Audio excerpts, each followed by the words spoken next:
Более 20 000 погибших в Тегеране, ребята. Представьте масштаб событий, происходящих в Иране прямо сейчас. И у протестующих есть большой шанс сменить режим аятолл, который удерживает власть десятилетиями и не давал стране развиваться совместно с цивилизованным миром. В такой ситуации, когда практически отсутствует интернет и нужно спасти себя и свой капитал, поступить со своими деньгами, единственный способ — это крипта. Вы можете запомнить private фразу от вашего кошелька и пересечь границу с миллионами долларов просто в вашей собственной голове.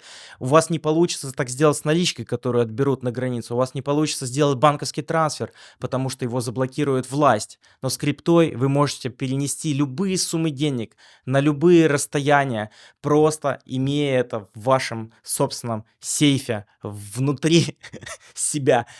Ребята, если вам нужна консультация по крипте, финансовая грамотность, управление своим капиталом, телеграм-канал здесь, обращайтесь.